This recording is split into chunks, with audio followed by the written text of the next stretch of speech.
ये हुजूर सैयदना गौसे आज़म का ज़माना है। आपके ज़माने में खलीफा बगदाद ने एक महफिल का इनेकाद किया जिसमें मुस्तफ़ा जाने रहमत की नातें पढ़ी जा रही थी, अल्लाह रब्बुल इज़्ज़त का जिक्र किया जा रहा था। लेकिन उसने एक शर्त लगाई थी कि उस महफिल में सिर्फ वही लोग आ रहे थे जिन्हें इजाज़त मिली थी बादशाह की तरफ से। कोई गरीब का दखल नहीं था।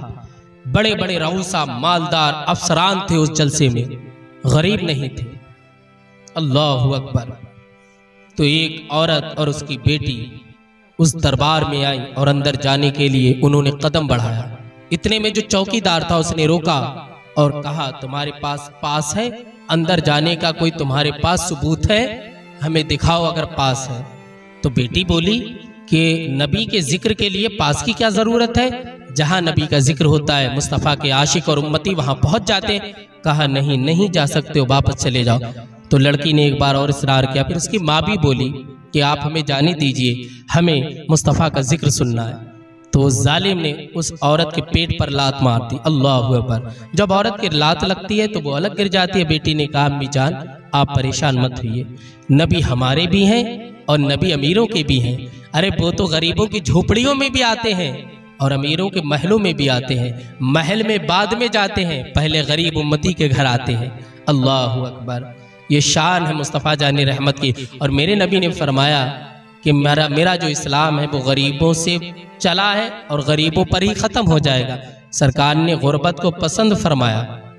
फरिश्ता आया, अर्ज़ किया, या रसूल अल्लाह, आप हज़रत सुलेमान जैसी हुकूमत चाहते हैं या फ़ुक़रा और मसाकीन की ज़िंदगी चाहते हैं, गरीबी चाहते हैं? तो सरकार ने फरमाया कि मैं गरीबी चाहता हूँ। मेरी उम्मत का मालदार होगी, मेरी उम्मत का महलों में ऐश करने वाले होगी। अल्लाहु अकबर। तो सरकार ने गरीबी को इख्तियार किया और ऐसा इख्तियार किया कि गरीबी को कोई पूछता नहीं था।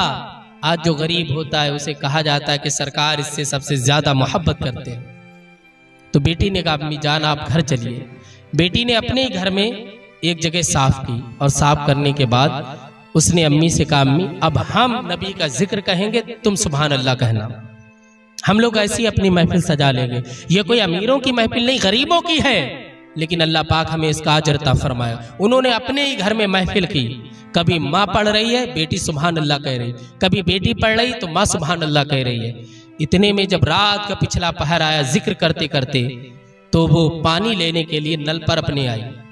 पहले जो पानी के जो जरिए थे, कुआं था, तो वो पानी लेने के लिए अपने दरवाजे पर आई। तो क्या देखती है कि दरवाजे पर हुजूर सैयदना गौसे आजम खड़े हुए हैं।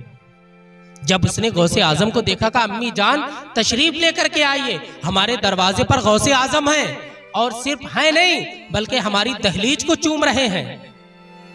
माँ निकल करके आई और माँ ने देखा कि गौसे आजम हमारे दरवाजे को चूम रहे।